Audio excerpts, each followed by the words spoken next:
बिस्मिल्लाहिर्रहमानिर्रहीम।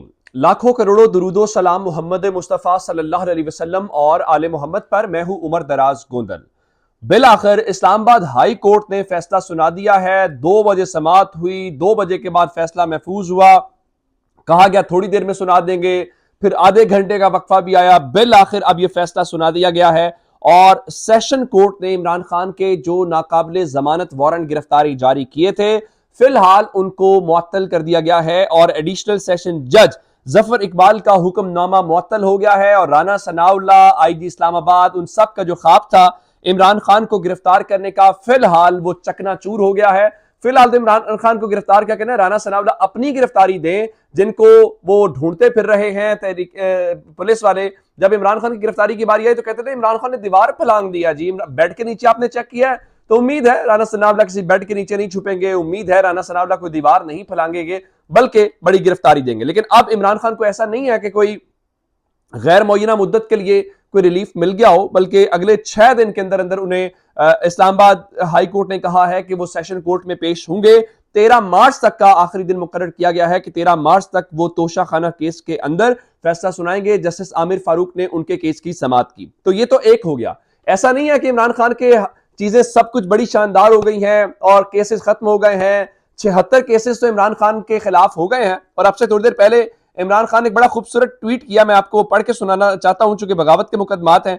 इमरान खान ने कहा कि मुझ पर कायम 76 मुकदमात जिनकी तादाद तेजी से बढ़ रही है। मैं दहशतगर्दी, तौहीन मजहब, बगावत के मुकदमात में शामिल हूं। बगावत के मुकदमे में किसी अफसर का नाम है, ना किसी इदारे की शनाख्त जाहिर की गई है। जब जहानत, अखलाकियात, अकदार से महरूम टोला किसी कौम पर मुजरिम मुसल्लत करता है तो इस किस्म के हथकंडे देखने को मिलते हैं। अगर बगावत की है, किसके खिलाफ की है, किसी ने कुछ शिकायत की है, तौहीन मजहब है, इस किस्म की कोई चीजें नहीं है। अन्नेवा चले, एक जानिब से तो खबर आ गई कि इमरान खान के वारंट गिरफ्तारी जो है वो मुअत्तल हो गए। दूसरी खबर भी सुन लीजिए, एक और केस के अंदर इमरान खान के वारंट गिरफ्तारी जारी हो गए हैं। आज अमली तौर पर यह होना चाहिए था कि इलेक्शन कमीशन ऑफ पाकिस्तान आज शेड्यूल जारी करता, क्योंकि अभी भी टाइम तो है रात 12 बजे तक, क्योंकि आज शेड्यूल जारी होने का मतलब यह है कि आपने 54 रोज के अंदर इस शेड्यूल को मुकम्मल करना है। लेकिन इलेक्शन कमीशन ऑफ पाकिस्तान ने यह शेड्यूल जारी नहीं किया। दूसरे नंबर के ऊपर चल के खैबर पख्तूनख्वा के इलेक्शंस को लेकर गवर्नर और इलेक्शन कमीशन के दरमियान वही तमाशा चल रहा है। पहले आप, पहले आप, पहले आप, नहीं जी आप, वो कहते नहीं जी आप। पहले खत लिखा, फिर गवर्नर साहब ने 2 दिन देखा ही नहीं है, फिर उसके बाद जवाब दिया, 7-8 तारीख का दिन मुकर्रर किया, आज मुशावरत नहीं जी, खत का जवाब। अब खबर यह आई है कि गवर्नर खैबर पख्तूनख्वा ने मुशावरत के लिए इलेक्शन कमीशन को बुलाया, तो इलेक्शन कमीशन ने आज खत भेज दिया। क्योंकि मैंने जब आखिरी वीडियो आपको दी थी उस वक्त खबर यह थी कि इलेक्शन कमीशन के खत का जवाब ही नहीं आया, तो मुशावरत क्या करें। तब इलेक्शन कमीशन ने गवर्नर खैबर पख्तूनख्वा को कहा है कि आप इस्लामाबाद आ जाएं, यहां पे मुशावरत कर लेते हैं। मकसद यह है कि वक्त का डिले। अब यह भी चीज हो गई, इलेक्शन कमीशन हर एक काम करेगा, बाकी कोई काम नहीं करेगा। अब खैबर पख्तूनख्वा के इलेक्शन की तारीख अभी तक मुशावरत नहीं हो सकी, शेड्यूल जारी करना अभी तक नहीं हो सका। इलेक्शन कमीशन ने आज बाज़ाब्ता तौर पर सुप्रीम कोर्ट में एक दरखास्त दी है। उस दरखास्त में उन्होंने कहा है जी, गुलाम महमूद डोगर जो सीसीपी लाहौर हैं, जिसको आपने बहाल किया है, उसमें इलेक्शन कमीशन ऑफ पाकिस्तान को फ्रीक बनाया जाए। और मकसद क्या जी, सीसीपी लाहौर एक मखसूस सियासी जमात की जानिब से झुकाव रखते हैं, तो इसलिए फ्री एंड फेयर इलेक्शन के लिए जी उनको तैनात करना मुनासिब नहीं होगा, तो हमें मौका दिया जाए। भाई आपको क्या मसला है, आप किसी के बारे में इतने जानिबदार क्यों हैं? ऑफिसर तो पहले भी लगा हुआ था, ये आपने कैसे तय कर लिया कि उसका मखसूस सियासी जमात की जानिब झुका हुआ है? ये सारा कुछ करने के बावजूद ये जो काम करने वाले हैं, ये मैंने आपको ये बताया, ये काम नहीं किया, लेकिन इलेक्शन कमीशन ने काम किया। इलेक्शन कमीशन ने आज इमरान खान और फवाद चौधरी के वारंट गिरफ्तारी जारी कर दिए हैं। और किस केस में?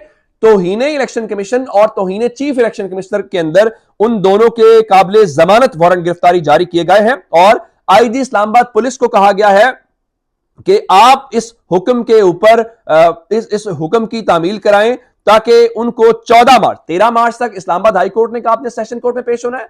इलेक्शन कमीशन ऑफ पाकिस्तान ने 14 अगला दिन कि 14 मार्च तक उनको हुक्म की तामील करवाते हुए इलेक्शन कमीशन में पेश किया जाए। यानी कोई मौका जाने नहीं देते। अब से थोड़ी देर पहले इमरान खान ने लाहौर हाई कोर्ट में दरखास्त दायर की है। उस दरखास्त के अंदर उन्होंने सभी को तकरीबन फ्रीक बनाया, जिसमें कहा कि देखिए मुझे सॉफ्ट टारगेट बनाया जा सकता है, मेरी सिक्योरिटी का मसला है, तो जब तक मेरी सिक्योरिटी का प्रॉपर कोई इंतजाम नहीं किया जाता तब तक मुझे कम से कम अदालत पेशी की इस्तिस्ना दिया जाए। और मैं ये नहीं को भाग रहा हूं वीडियो लिंक के ऊपर, क्योंकि वीडियो लिंक तो सुप्रीम कोर्ट के अंदर भी चलता है, हर जगह पे चलता है, लेकिन जारी बात है इमरान खान को हमने सबक सिखाना है। तो इमरान खान के अब इस केस के अंदर वारंट गिरफ्तारी जो है वो जारी हो गए हैं। तो चलिए इस हवाले से भी देख लेते हैं कि अब इसका क्या बनता है। दूसरी जानिब एक और डेवलपमेंट है, और वो डेवलपमेंट तहरीक इंसाफ और इलेक्शन कमीशन के दरमियान है। इलेक्शन कमीशन को लेकर तहरीक इंसाफ का मौक़िफ़ बहुत सख्त है। वो सिकंदर सुल्तान राजा के किरदार के ऊपर सवाल उठाते हैं। वो कहते हैं ये पीडीएम की बी टीम है। लेकिन शाह महमूद कुरैशी साहब ने आज हैरानकुन तौर पर बताया है कि 9 मार्च को, यानी कल का दिन छोड़ के परसों, पाकिस्तान तहरीक इंसाफ का जो वफ्द है वो चीफ इलेक्शन कमिश्नर से सिकंदर सुल्तान राजा से मुलाकात करेगा और उनका जी आए बातचीत के जरिए मसाइल हल करें। चाहते हैं माजी को भुलाकर आगे बढ़ाया जाए। अब मालूम नहीं है कि पाकिस्तान तहरीक इंसाफ को ऐसा क्या अब मिल गया है जिसकी बुनियाद के ऊपर उनको ये लग रहा है कि अगर वो इनके साथ बातचीत करेंगे तो उसके बाद ये मसला जो है वो हल हो जाएगा। चलें, अगर आप समझते हैं किस तरह से मसाइल हल हो जाते हैं तो इस तरह से मसाइल हल करने में भी कोई कबाहत नहीं है, आपस में बात कर लेनी चाहिए। आज की सबसे जो इंटरेस्टिंग एक और स्टोरी है वो जरदारी साहब का विहाड़ी में खिताब था। विहाड़ी जारी बात है पंजाब का इलाका है, तो वहां पे उन्होंने कहा एक तो मुझे अगर पीपल्स पार्टी ने इजाजत दी तो मैं विहाड़ी से इलेक्शन लड़ूंगा। मैं तो कहता हूं पीपल्स पार्टी मेहरबानी करे और इनको इलेक्शन लड़ने की इजाजत दे ताकि मालूम हो पाए। अब कहते तो ये थे जी हमारे पास बड़े प्लान्स हैं, हमारा तो तजर्बा है। आज जरदारी साहब ने बुनियादी तौर पे चीखें मारी हैं, नाकामी का एतराफ किया है और यह माना है कि यह नाअहल एक टोला जो है वो हुक्मरान बन गया और इनकी कोई तैयारी नहीं थी। सिर्फ और सिर्फ इमरान खान के खौफ से इन्होंने हुकूमत गिराई है। वो कहते हैं जनाब अब इमरान खान को पागल खान कह रहे हैं। अच्छा, वो जो कल कह रहे थे इमरान खान की यू टर्न लेना खसलत है, भाई आपने भी तो मुआहदे किए थे। आपने भी तो मुआहदा मरी के बाद ये कहा था कि मुआहदे कुरान और हदीस का हिस्सा नहीं होते, तब इमरान खान की बारी आप बिल्कुल जो है। तो अब वो कह रहे हैं जी पागल खान हमें ऐसी दलदल में फंसा गया है, बड़ी मुश्किल से पार लगेंगे। आप तो कहते थे कि कोई इतना बड़ा मसला ही नहीं है, आप तो कहते थे कि देखिए हम सारा कुछ मैनेज कर लेंगे, ये जो है इतना कोई प्रॉब्लम वाली बात नहीं है। फिर जरा कमाल बात सुनिए, जरदारी साहब ने यह फरमाया कि दिवालिया होने की बातें सुन रहे हैं, अमेरिका दिवालिया हो गया, जापान का बड़ा अंग्रेजी के अंदर, तो जापान दिवालिया हो गया, बर्तानिया की मिसालें दे रहे हैं। दिवालिया होने से क्या होता है? हुजूर आपको कुछ नहीं होता, चूंकि इस मुल्क की इशराफिया के असासे, इस मुल्क की इशराफिया का सब कुछ बच्चों समेत इस मुल्क से बाहर है, जिनका इस मुल्क में जीना मरना है, जिन्होंने इस मुल्क से कमाना है, इस मुल्क में रहना है, उनके लिए बहुत कुछ होता है। आप लोगों का मसला नहीं है।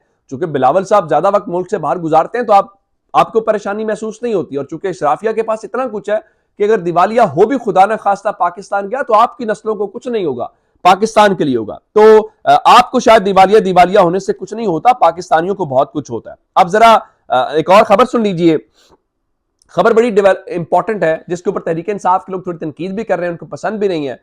चौधरी परवेज इलाही साहब अपने ग्रुप समेत जो है वो शामिल हो गए तहरीक इंसाफ के अंदर, तो उसके बाद उनका नोटिफिकेशन था सदर वाला। तो बहुत सारे लोग कह रहे थे जी वो ऐलान तो हो गया जी, चौधरी परवेज इलाही को सदर नहीं मुकर्रर किया जा रहा। आज तहरीक इंसाफ ने बाज़ाब्ता तौर पे नोटिफिकेशन जारी कर दिया और खान साहब ने फवाद चौधरी को आज नोटिफिकेशन दिया और कहा कि आप जरा चौधरी साहब के घर जाएं, मुबारकबाद भी दे आए और उनको ये नोटिफिकेशन भी दिए। तो तहरीक इंसाफ ने आज उनको बाकायदा तौर पे तहरीक इंसाफ का सदर मुकर्रर कर दिया। बहुत सारे लोग इतराज कर रहे हैं, लेकिन मैं उनसे ये गुजारिश करना चाहता हूं कि देखें सियासत हरफे आखिर नहीं होती।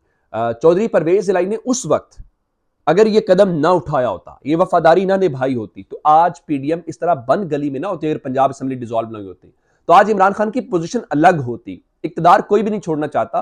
परवेज इलाही बेशक वजीर आला बने हुए थे इनके वोटों के साथ, तो उनको क्या क्या ऑफर्स नहीं किए गए थे। जरदारी साहब तो चौधरी शुजात के पास गए थे। तो इसका मतलब यह है कि चौधरी परवेज इलाही ने वफादारी दिखाई और इमरान खान ये बात एक्नॉलेज करते हैं कि चौधरी परवेज इलाही ने जो वफादारी दिखाई है, अब हमारा वक्त है वो वफादारी दिखाने का। तो मेरे ख्याल से चौधरी परवेज इलाही अगर आए हैं इतना कुछ करके तो तहरीक इंसाफ को उसका बहुत सारा फायदा हुआ है। तो तहरीक इंसाफ को भी बहुत खुले दिल के साथ उनको तस्लीम करना चाहिए। और सियासत ऐसे ही बढ़ती है, कल के दुश्मन आज के दोस्त हो सकते हैं और आज के दोस्त कल के दुश्मन हो सकते हैं।